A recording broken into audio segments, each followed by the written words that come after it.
to introduce myself. My name is Laura Valentine. I'm the chair of the Jail Ad Hoc Committee for Wood County. We also have representatives from the Sheriff's Department, our maintenance manager, our finance department, and discharge planner. Thank you. So first we're going to talk about what the problems are with our current jail. We've got 5 main issues that we focused on when we were doing our study. We have an outdated and unsafe configuration, a lack of capacity, rising out-of-county housing costs, rising insurance costs, and lack of programming space. So first, our outdated, unsafe configuration. The picture on the left is the picture of the current Wood County Jail. This is a linear style jail, so rather than being able to see all the inmates, a corrections officer needs to walk down the hall and look into each cell or each block to see the inmates.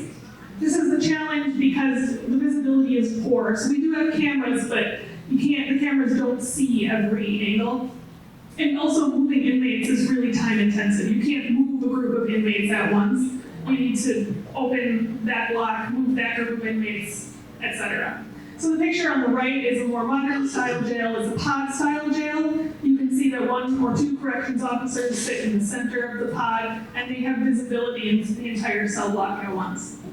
Moving inmates is much easier in this configuration because you can unlock doors and let inmates move within the pod to programming spaces.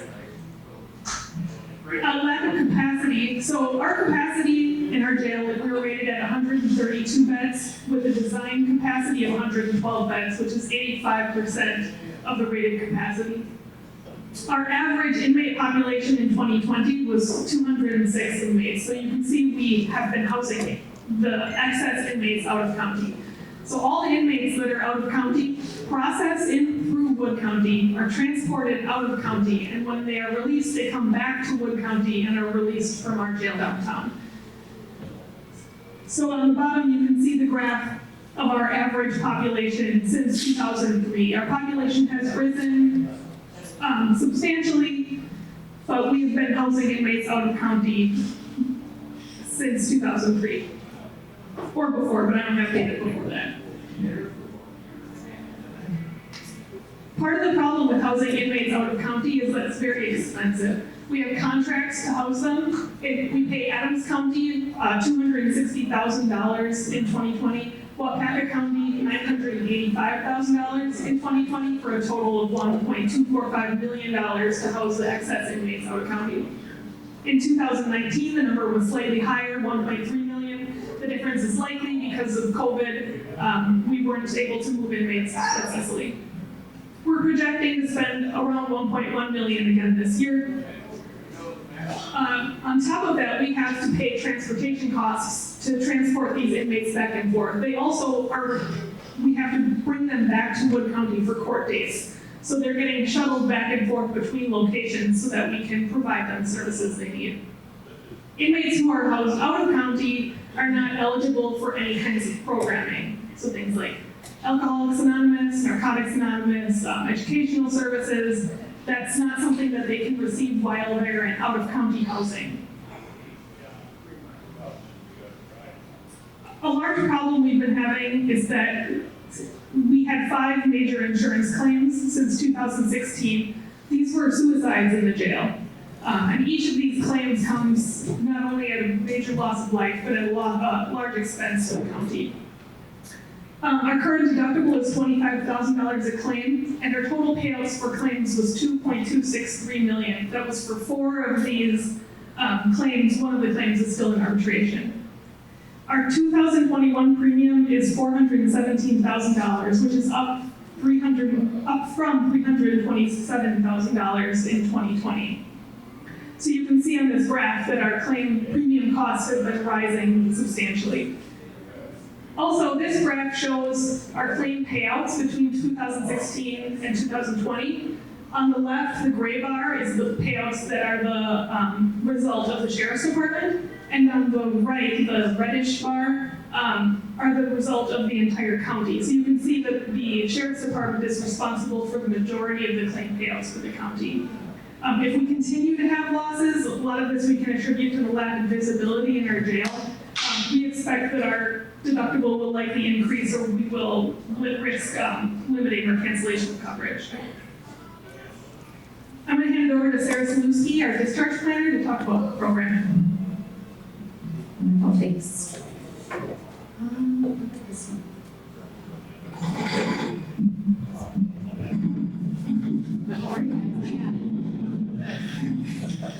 Can't see you back there. Thanks for all the help, everybody. We're coming. So my name again is Sarah Saluski, and I am the discharge planner with the jail. And so my role is about helping connect people to important programs and services before they leave. So I'm going to bend your ear just a little bit about the importance of programming and how a new jail space can help us do that. It's important, I think, for me to share that I started in this role in November 2020. So after COVID had already impacted the capacity in our jail. So even my own normal is already at half capacity of who we normally would have in the jail, and I've already experienced a lot of competition in trying to get room space and being able to do programming with folks. In our jail, we have one library for group space, which you can see in this photo. And when speaking about programming, the ideal number of people is about 5 to 8 with a maximum of 10 people in a class. So when you think about a number of classes in a day, I think it's easy to think maybe about a normal 8-hour day. However, when we work around all those normally scheduled jail functions, it leaves really about 4 hours of good time that's unscheduled and open for this programming to occur. But then we have to take into consideration our correction officers needing to transport people from the cell blocks to the library and any unscheduled operations and unforeseen circumstances, which happen often. So it's likely in a perfect case scenario that this 4 hours would actually dwindle down to 3 45-minute classes each day during a work week. So if you take the math here, you take 3 classes a day with a maximum of 10 people in class, it's about 30 people a day, times 5 days a week is 150 people, and our average count is around 206. So this number might sound really nice, but even though we can't serve everybody, that means that those that we can serve, we can actually only provide 1 45-minute class a week for them. And I did choose the 5 days a week calculation because that is when most of our program partners are available to provide the programming Monday through Friday. So this 45 minutes per person doesn't take into consideration the competing demands for meeting space in the jail. So in addition to this jail library, we have 2 small conference rooms that are 2-seated rooms, and that's where we can meet with people.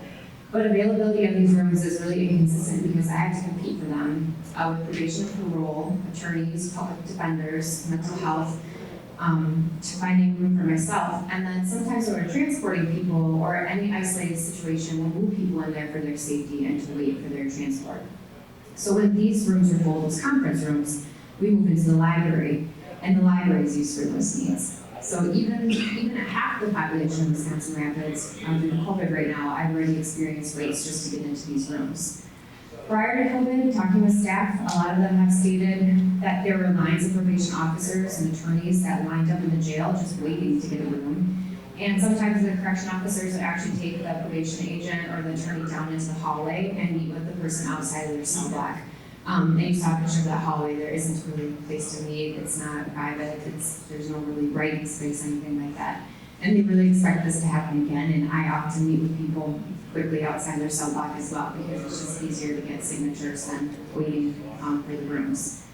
It's suggested that most of a person's time in jail should be spent in programs and services to better equip them for reentry back into our community in which we all live. 45 minutes a week is just not enough to address individuals' needs, and many programs require more than 45 minutes a week for just one program. So more programming spaces would definitely allow for more classes and for them to run simultaneously. So we can increase the dosage of programming and availability each day of the week and that dedicated availability, so no more competing with folks. Do you have that clicker? Oh, great. Current programming. Currently in our facility, we have been able to offer phone call services as in-person programming is not available due to COVID precautions. Some of our partners include Midstate for the GED program, Free Bridges Recovery, which is a peer mentorship support for substance use program, Windows to Work and Employment program, and faith-based services. And these are based on interest and again, availability of the phones, which is quite limited. And that is just based on requests, so not everybody who wants it is receiving it. Prior to COVID, AA and NA were also offered, as well as some domestic violence support groups. However, it was not unusual for those to get canceled because of those competing demands for that space and any unforeseen events. So it's important to note that Laura covered it earlier, but those who are housed in Packard and Adams County don't receive any type of programming right now because they're not eligible to receive other county services when they're held out of county. And then when I try to communicate by phone or video conference, it doesn't exist or it just doesn't work. So right now, it's the communication and availability is just really limited, or in fact, doesn't exist. As a new employee since November, tasked with linking people to programs and services, I spend a lot of time talking to community organizations. And in conversations, many are interested in working with our incarcerated population, as this population is really underserved and they're really hard to reach.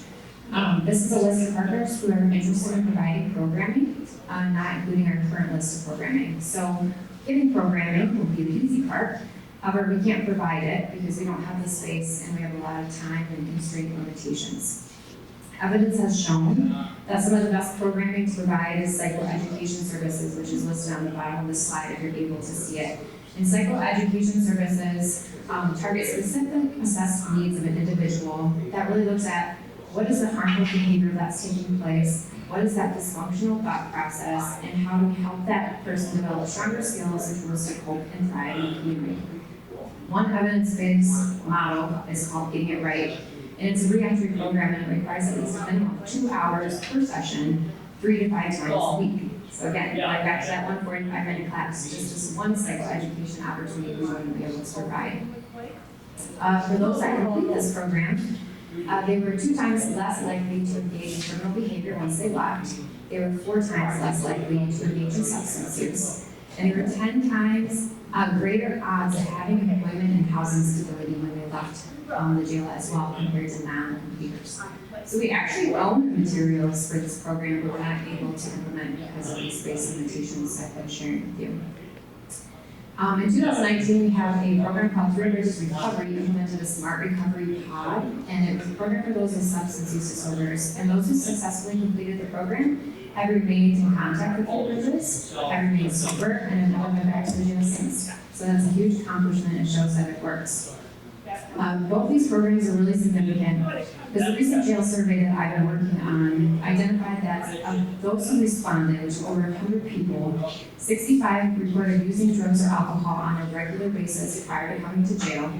46% have wanted treatment for drug or alcohol use but have been unable to get or find it. And 45% have had no source of income. And 41% that state that if they were to leave jail today, they wouldn't have a permanent place to stay. And of the people who took it, 68% reported being homeless in Wood County at some point in the past 25 years. So why in jail and not when they leave?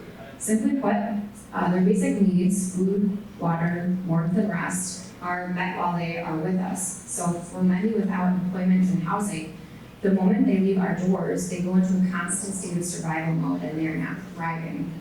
When your basic needs are met, you're able to start focusing on other needs such as treatment and psychological needs, employment, parenting, you name it. There's time to start focusing on yourself. These opportunities are not easily accessible once you leave and can't be reached due to a lack of having an address on file, a phone number on file, having transportation to get there. And then people enter that state of crisis and survival mode, and I see that often, and that's who I'm working with on a day-to-day basis.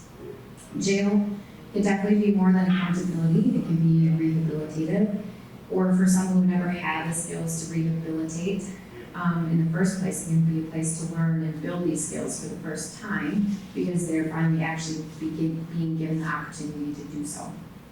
And just a little bit more. So some statistics show incarceration-based programs and services are cost-effective. For psychoeducation, like I mentioned earlier, return on a dollar is $24.72 for every dollar spent. For employment, it's $19.62 return for every dollar spent. And for education, it's $13.21 for every dollar spent.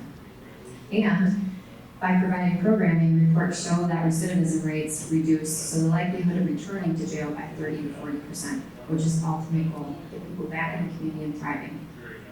While it's sometimes really hard to calculate the moving parts of that ROI, it's really easy for me to say that personal ROI, the return on individual. So, looking at the future list, if we only considered one service program under the psychoeducation category, our space and availability limitations prevent us from supporting this program, and that's just one out of the many available that our community partners want to provide. We know that people have many needs while they are with us, and more space would allow us to address these needs. We know that programming works, but we just don't have a facility that supports it. And we cannot expect to reduce recidivism and help people if we don't provide programming and support services.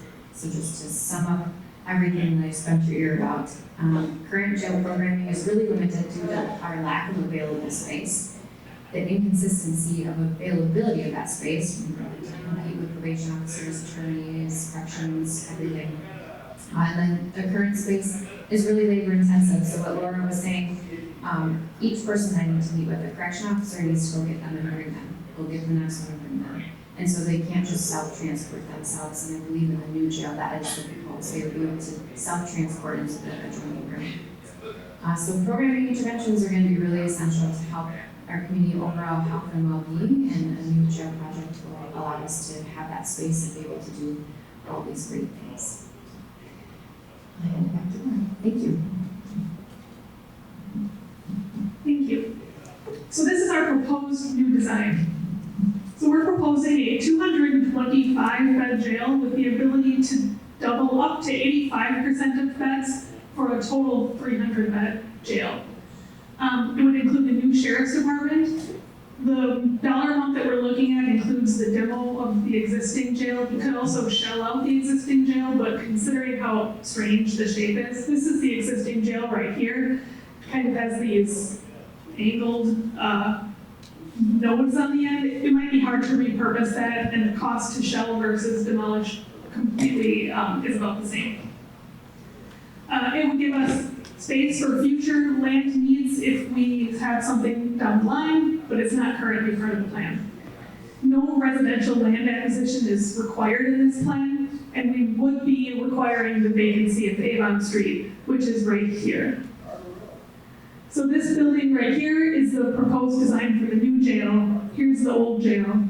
This is covered parking in the sheriff's department, and then here we have the current existing courthouse. This is just a larger picture of what I explained. And here we've got a few different renderings so you can kind of see spatially how this would look. So we have the river over here, the front of the courthouse, and then the new jail. So this would be a stacked two-pod design. We originally had intended to go side by side, but we could reduce our footprint substantially by building up instead of out. We also have secure transportation from the jail to the courts, which is essential both for the safety of inmates, for the safety of our staff, for the safety of people in the courthouse. So this green skywalk right here would be transportation from the jail directly into the courts. And this is just showing you a picture of what it would look like if we were to build something where the current jail is existing right now.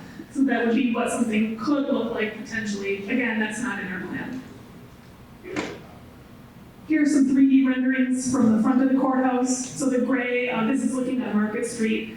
So the gray is the courthouse, and then the beige would be the new jail.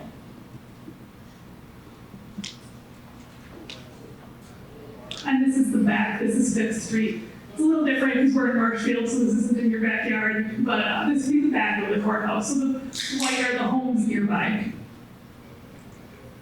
And then again, this is showing the addition of a potential building later on. This picture is the Eau Claire County Jail. This is only 10 years old, but we think that this is important because we're trying to show that it doesn't need to look like a jail. We would potentially be using the same designers and architect, but you can see it doesn't look, it doesn't have the jail windows, it doesn't look like a corrections institution. It can look like an office building, it can look like a library, it can look like whatever we would like it to look like. It could match the courthouse or not. We have a lot of potential there. So the total square footage of the proposed jail is 154,200 square feet. This number is what we determined from our jail study. The construction cost is $46,850,000. Non-construction costs about $9.3 million. That includes permitting, project management, design, architect, etc., for a total project cost of $56.2 million. This is if we bid in spring of 2022. I'm going to hand it over to Captain Nashbeck to talk about the operating costs.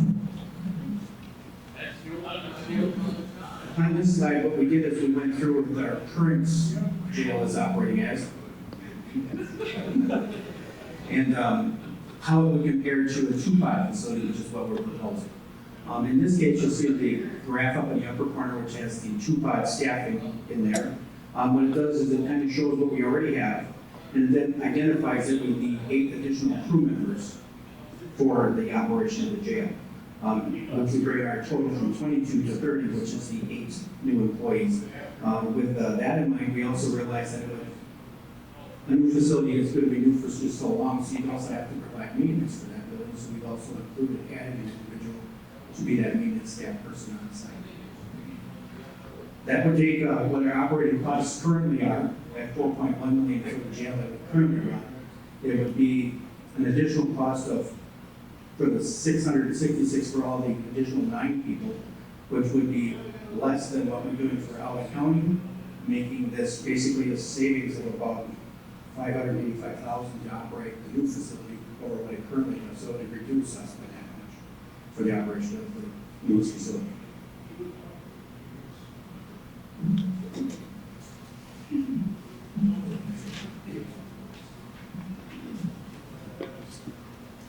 Our finance director, Ed Newton, is going to talk about financing. Hi, good evening. My name is Ed Newton. I am the finance director. We've been working with the county's been working with Ron Baird Company for the last 8 months on this project, and we also work with the Baird Company on our annual capital project borrowing. So they're very familiar with the Wood County and how our structured. So we had Baird evaluate multiple strategies and options. And this is a strategy plan that they've selected. This helps us achieve the lowest tax effect and the lowest cost option. And that they're factoring the existing debt, which you can see on the side, and they also factor in not only the potential jail cost, but they also factored in our annual borrowing for capital projects. So they took the combination and they even kind of went more than that, and they went and estimated the future borrowing for a few more years, just so we could get a better picture of what's going on. The strategy plan that they used was they wanted to minimize the mill rate impact to the taxpayers. So the rate impact for 2022 would be about 30 cents per $1,000, which 27 cents of it is in jail, and the other 3 cents would be for our capital projects. Then there will be an additional 5 cents increase in 2024. So this kind of outlines, and you'll be able to see that we're looking at the borrowing, combining all the borrowing, what the effect is on the mill rate, and how it will affect your taxes.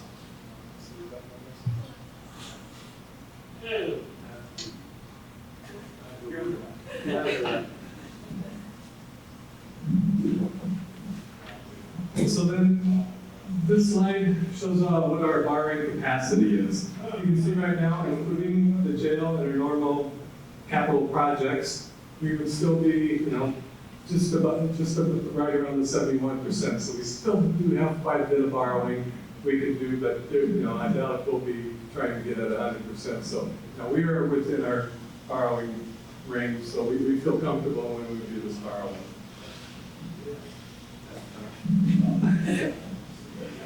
So when we started this project, especially in financing, we had some goals. We wanted to, make sure we weren't, when we did our strategic plan, we wanted to minimize the effect of the mill rate to the taxpayers, which I talked about before. So we're looking at about 30% increase in 2022 and 5% in 2024 for, per 1,000. So that means if you have a $100,000 house, you're looking at about, 30% increase in additional 5 cents after that, so a total about 35 cents per $1,000.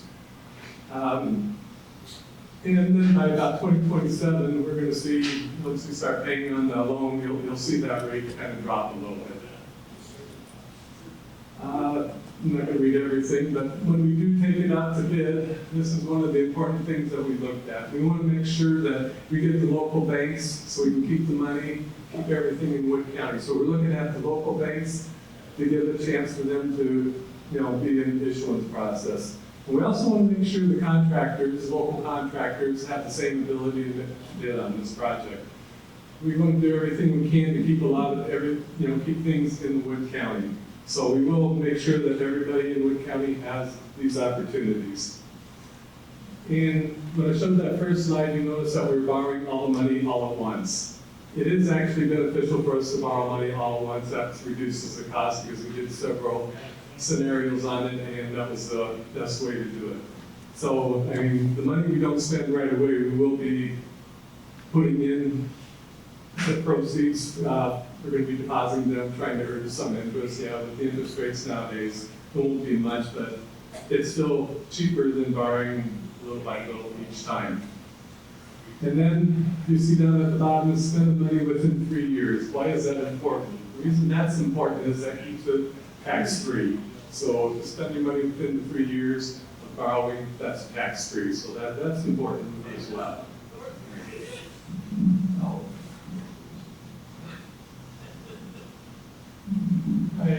We will take a look at, we want to show you on the interest rate. This gives you a good look at the last 30 years of interest, and you can see on the left side, that's being back in March of 1991. And you can see how the interest rates have been dropping ever since. So now is really a good time to start borrowing, or especially right now with the low interest rates. We can get a lot more bang for our buck and not have to pay as much interest. And then we wanted to show a little bit on the left-hand side. We're back in 2001. The county board asked for $20 million to build a 300-bed jail. Now the costs have gone up to roughly about $57 million. It went up to, back in 2020, the cost of the same jail size is about $57 million. And we spent about $16 million out-of-pocket expenses for county costs. So right now you're seeing an increase already of about $53 million just between the money we spent and the new jail. So again, I just want to reiterate, the maximum mill impact will be about 30%, 35 cents per 1,000.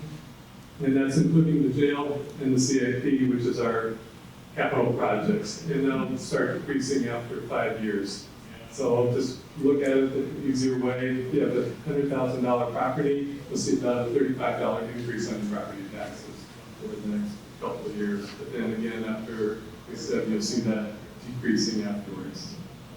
And just want to point out also, if you look at all the other counties in Wisconsin, Wood County ranks about 49th out of 72 counties on property taxes. So, we're kind of down low on it. And even if we do borrow this and we see an increase on our property tax, we're still going to probably need to jump up to 48. So we're really not taking a big hike compared to all the other counties.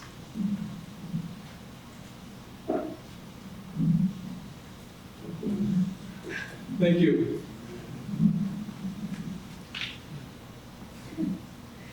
So we try to have a positive local impact. Like I had mentioned, we're going to try to borrow our money locally, use local construction contracts, local engineering support. We anticipate 9 new jobs, 8 corrections officers, 1 maintenance staff.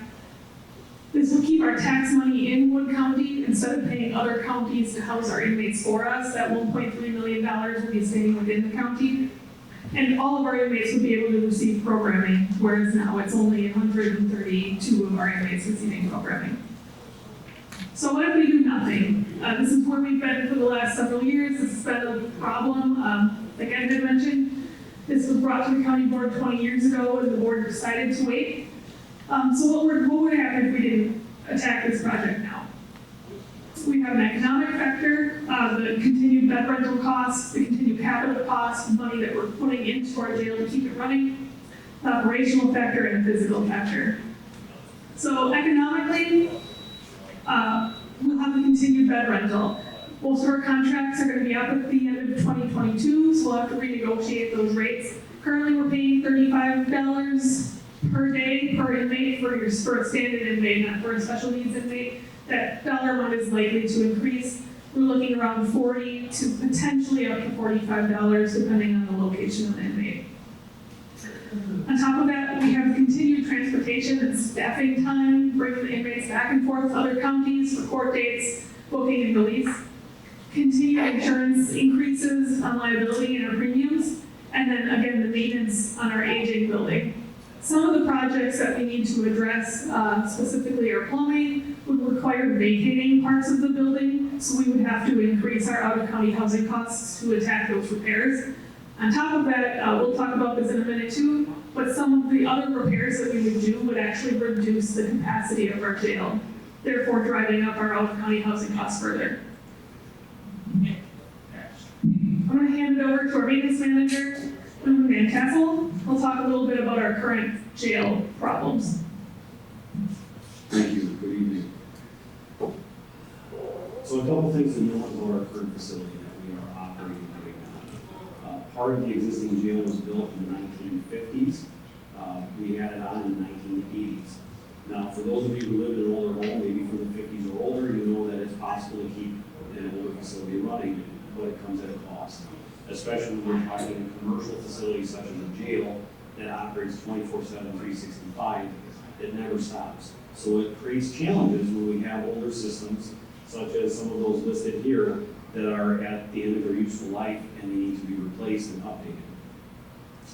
A few of those things, when we look at this list, our HVAC system is significant. It's an older dual duct system, it's older technology, it's not as efficient as it should be, especially today with the technology available. That needs to be updated. It's a significant project. It comes at a pretty significant cost. When we look at, there's several of these that are HVAC related. There's some electrical, there's some plumbing, and some security. Some significant security upgrades that control the doors inside the jail, the automatic doors that the jail officers can operate. So there's several systems that are, in the next 5 years, we need to replace them if we're going to continue to operate in our current building. As Laura mentioned, we will have to vacate the jail at least in sections, if not the whole jail for a time for some of these projects. An example, when we list our plumbing, our in-floor plumbing in our current jail is cast iron. Cast iron only lasts for so many years, and with heavy use in 24-hour facility, that cast iron rots and it needs to be replaced. We did a small section of our cast iron replacement a couple of years ago from our kitchen, and it was a large undertaking. We attempted to reline the cast iron with fiberglass sleeves. That's common in some areas. We're able to do that. With all the twists and turns and plumbing under the floor, that's not an option in our jail. So that means we have to remove concrete, dig the dirt out to replace these lines. It's a very large project. It's a large undertaking, and that helps you imagine why we need to get all the inmates out so that we can complete that project. Everything that you see listed here, again, roughly $5 million of work in the next 5 years, that's the minimum that we need to invest in our current facility if we don't build a new jail. So when we talk about what if we do nothing, to me, I say that's not an option. If we don't build a new jail, we need to commit to what we have, and we need to put some money into it to keep it running. This is the bare minimum. So when we talk about other improvements, maybe we want to increase safety, or we want to increase efficiency of operations in the building. None of these items in this $5 million would address safety or efficiency improvements for operating a jail, because this just keeps the building operating as it is now, as it's designed now, which is behind the times. It's outdated. So you'll see some information in a couple of slides here talking about some other improvements that should be made if we need to keep our current facility. None of this $5 million is included in the other improvements that need to be made. Keep that in mind. Thank you.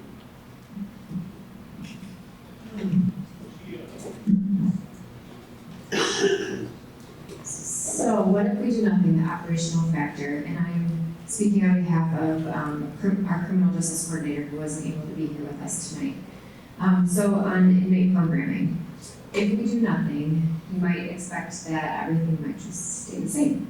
However, we do know that based on research that if we do not address certain criminogenic needs, and those needs are things like antisocial peers, antisocial behaviors, criminal type thinking, the individuals and the recidivism rates will likely increase. So the amount of people returning and coming back through that revolving door, as we sometimes call it, will likely to increase. There's a direct correlation between incarceration and recidivism rates when it comes to addressing criminogenic needs, and that when these are appropriately addressed, we can again reduce those rates. Those criminogenic needs are those needs that drive criminal behavior, and substance use is one of those behaviors. So these driving factors are at the root of crimes that perpetuate incarceration of people coming to the jail. The programming that is being proposed offers us an opportunity to assess the individuals who are involved in our criminal justice system, identifying both the risks to recidivate as well as criminogenic needs. This ensures that we are able to pair services that address these needs, interrupting that revolving door and helping to rehabilitate these individuals, reduce recidivism, and increase the safety and well-being of our community as a whole. Then a couple of thoughts on our family visitation. So currently, if you come to our jail in the visitation area, it's right next to where you would enter the door to the jail for staff coming in and out. And if you've ever heard it, it's quite loud. It still gets me every time.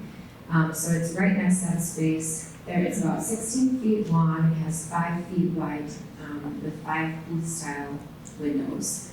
And you can look through that window. The person is brought to that window and you stand aside and you can talk through the phone. It's really not conducive for multiple visitors at once. I would imagine it becomes pretty difficult to hear, and it's definitely not conducive for families or children. In April 2017, the Urban Institute released a research report on visiting practices in prisons and jails, and reported that at that time it was estimated that 2.7 million children in the United States had a parent who was incarcerated. So while more than 5 million or 7% of all children in the United States have had a parent incarcerated at some point in their life. Having an incarcerated parent is traumatic, and the disruption of the parent-child relationship is one of the 10 identified adverse childhood experiences, which impacts your overall well-being. I do a survey in the jail of adverse childhood experiences, and that's on a scale of 1 to 10, 1 being the best, 10 being the worst, if we put it in a quick and dry fashion. And the average for a general population would be a score of 2, and in our jail it's a score of 6. So there's a lot of trauma for our folks that are in jail. Parental incarceration is often compounded by the other adversities that these children are likely to experience, including poverty, parental divorce, separation, or exposure to violence in the home. The rates of incarceration are so prevalent that actually Sesame Street has a character with an incarcerated parent and a character with a parent with addiction. And there's an entire educational toolkit for caregivers and professionals to help children through these challenging times. So mitigating these risks is paramount, and one way to accomplish that is through parent-child visitations. Visitations can usually occur in one of 3 ways, so video visits, in-person, no-contact visits, which is what we have, or contact family visits. And research study shows that parents who have more visits with their children, which we cannot currently provide due to space, have lower rates of recidivism post-release. So, in our current space, we can't allow for these visits to happen at this time, and in our current space, we don't have the programming space to be able to target those criminogenic needs that we know will reduce recidivism. So, I believe Ted is going to talk about the last 2 bullet points. Okay?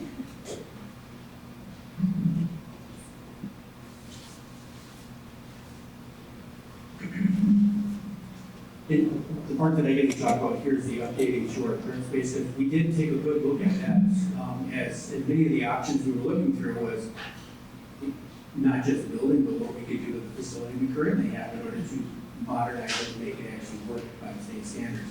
And we had the architect that run through that. And basically to modernize our facility, to start doing those things we're talking about, doors and making visible areas where you can see a lot easier, would reduce the bed capacity of our facility from 132 down to 80, which would, of course, mean we'd have to ship out people, so the 90 we're currently shipping out would then made up in that difference. There we go, thank you. All right.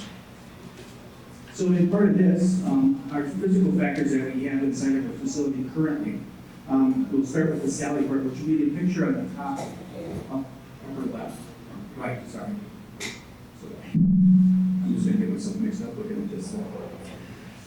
Basically, some of the problems that we have with our facility in the Sally port is that when they constructed it, all these vehicles that would service us, like the ambulances and everything else, were much smaller. Since they've gotten bigger, the ambulances can't fit in. Some of the transport vehicles that we use for other agencies to bring people to us can't fit inside. So we have to release our inmates or take them outside of our secured facility, out into the street basically, and either put them in the ambulance or take them out of the transport vans that show up for us. Now, we'll then start using that area in that Sally port for pre-booking people because we were already out there during COVID. It did work out well for us, so we have that area to use. But that's really not the place you want to do that. It's not the safest nor the best practice to try to open your facility and let the inmates walk back in. In the same one, the ramp that you'll see at the top there, you see the little bars come down. Another thing that has changed is that the gurneys that they use to bring people in and out have become larger and also more mechanical. You may have seen where they push the button auto lift the people up. Those can't make the corner well enough to firemen, I guess, dragging on the side wheels to kind of make that curve to go down the ramp and then go outside the building. So we would at least have to address that. The other picture up there will show our current booking area. And where you'll see that person standing in that black square leaning up against the counter, that's where we bring a person in from inside the Sally port. And you stand inside that square, and that's where we take everything out of their pockets and search them and start asking them the booking questions and then start inventorying the property that they have on them. You'll see a door located right behind there. We also then have to walk them behind where people are working to take their fingerprints and take their mug shots, which is less than safe, let's just put it that way. Because everything that we have behind our computers and everything else is basically sitting in the same spot.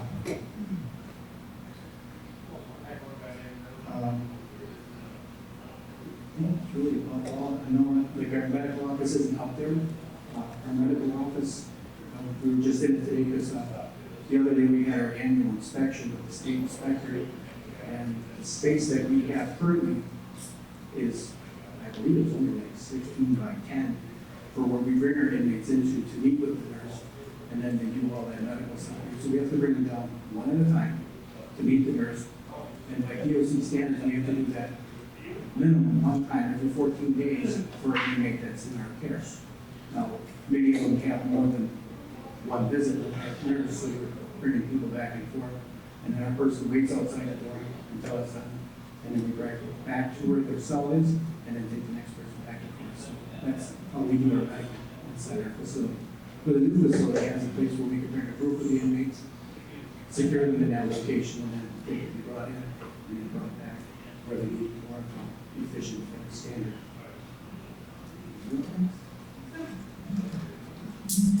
All right, this is the last one, I promise. So this is the cost. We tried to compare if we were to stay as is or build a new jail.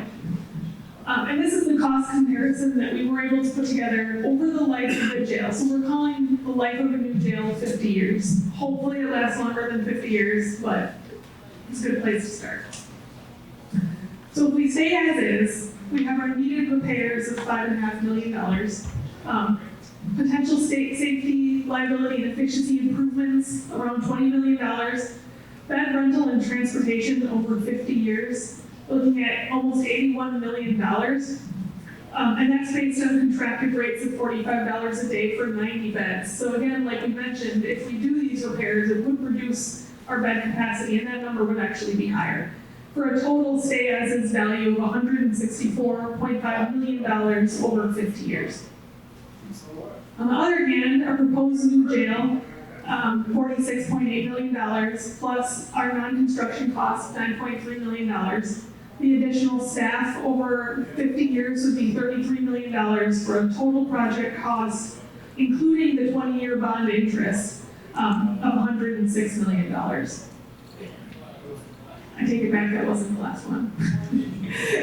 This is just talking about if we were to defer, what it would look like, say we were to build this same building in 10 years. The exact same facility in 10 years, including inflation and the increased cost of building, would be around $88 million. So building now would save us that money. So overall, the Jail Ad Hoc Committee recommends bonding for $58 million, a small buffer that would be paid back over the $56.2 million, to build a new jail with the goals of reducing recidivism, increasing community safety, and reducing long-term costs while improving the health and well-being of our community. I'd love to take any questions or comments you have at this time. Hopefully we have a whole group of people that can help you out. We also have, I think they're over on the brown table over there, some frequently asked questions sheets you're welcome to grab. And if you'd like, we'll stick around at the end too if you want to talk to us individually.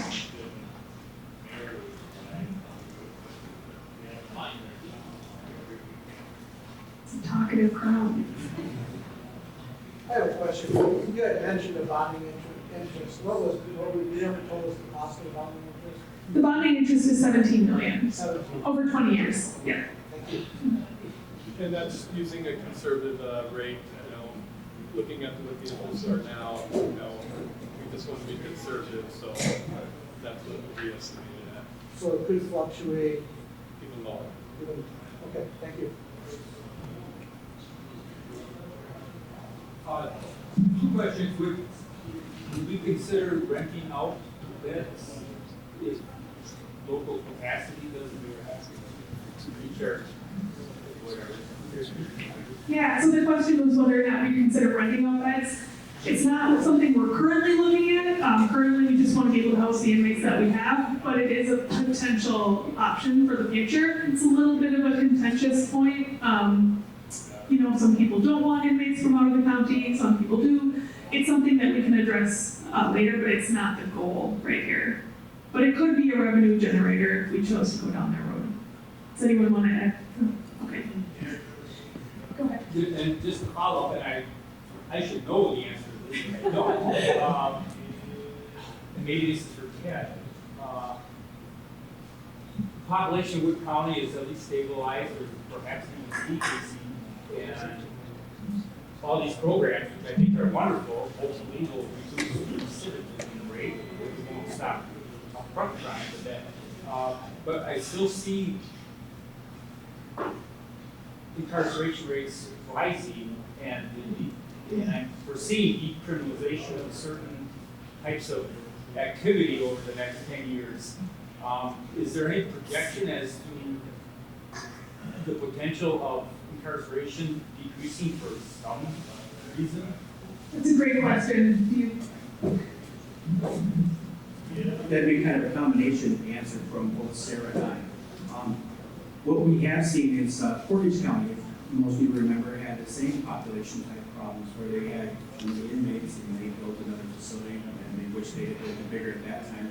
They currently are housing inmates, but we are back up.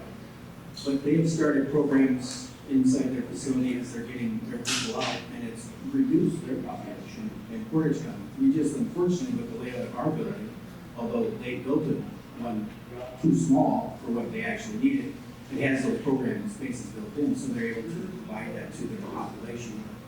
The unfortunate problem with our linear design is we only have the one room, and we really can't bring people in here. So programming is what we're hoping to reduce the cities. If that answers your question. Yeah, sort of. That was a good politician answer for me. I'm trying to stay away from it and stop it. But I know we've got bad people in the county jail. I mean, There are people that deserve to be bad people. But is there a general makeup of criminals? I mean, I know we got the high-end homicide people that go in, but who kind of is in there nowadays? Well, we do have some of those people that you're talking about. We use a classification in order to place them. Like somebody who's in it for homicide, we have people that are here for crimes committed in Wood County that are being looked at for homicides in other counties. So they would be categorized as, say, 1. And then we have all the other end, which would be an A's, which would be people who just can't stop stealing from Shopko, or, I'm sorry, Shopko's no longer there, Walmart, for example. And stuff like that, where they're a menace to society, but they're not murderers. But then you have everybody in between, and that's where classifications go by 1, 2, 3, all the way up to 8. Like 1s and 2s would be people that are the bad, we can talk about. 3s, 4s, and 5s would be like your mediums, and then you start getting into minimums at the other end of it. Problem with our current jail is the way it's set up with the individual cells on the north end and the dorm type cells on the south end. The dorm style would be like, we'd have a big room like this with like, say, 12 beds in it, and 12 people would be in there. They all have to be the same classification range in order to occupy that room. And for us, that makes it difficult. In Portage County, they can do that because they've already kind of done the new designs for the project. I can add one thing really quick, and this is because I have way less experience than Ted, so I defer to him quickly. There was a quick data crunch that our partners at the health department have been helping us with, and just for 2019 data, or is it 2020? The 2 most prevalent charges for people that were in our jail was methamphetamine or THC.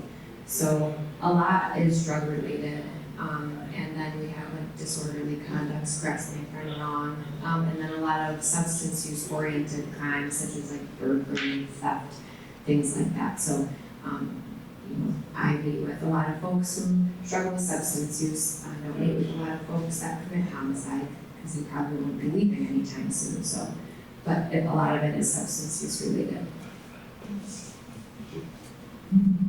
Does that answer your question? Great. Anyone else?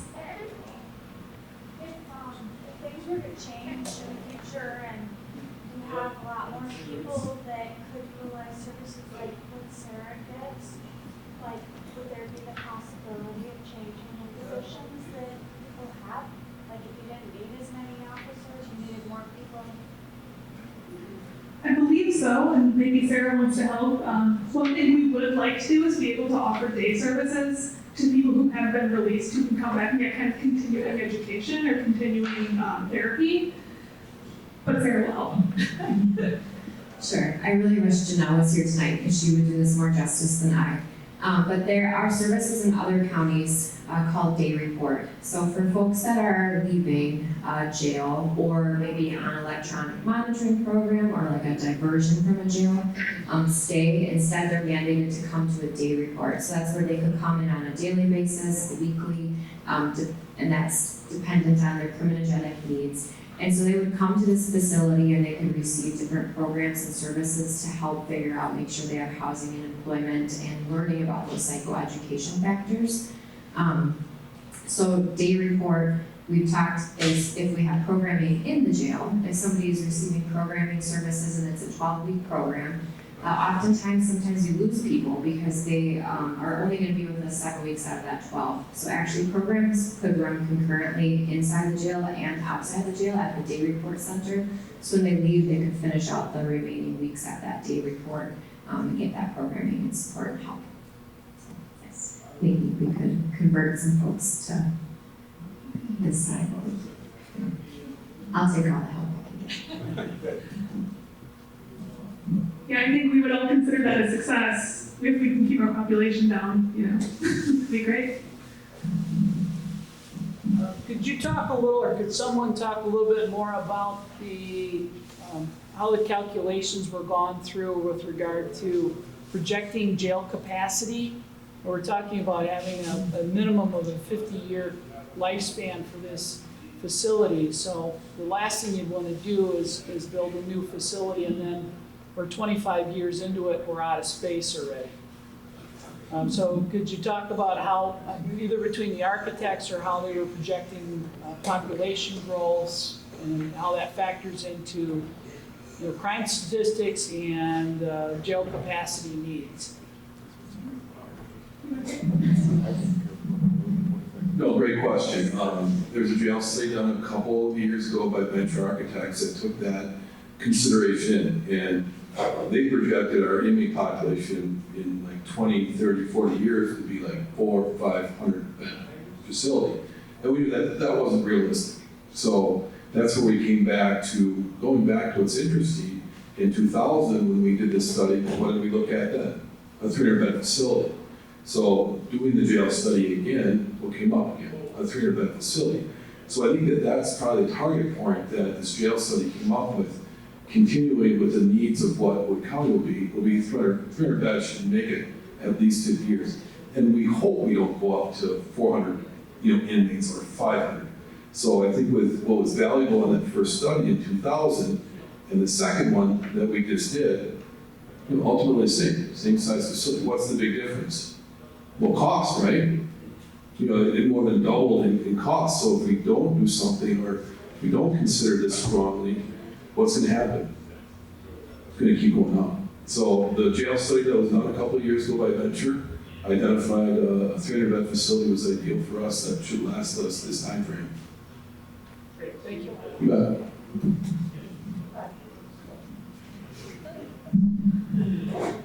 Anyone else? All right, we'll wrap it up then. If you'd like to speak with us individually, we'll stick around for a while. And again, we have some fact sheets over in the front corner. Thank you so much for coming.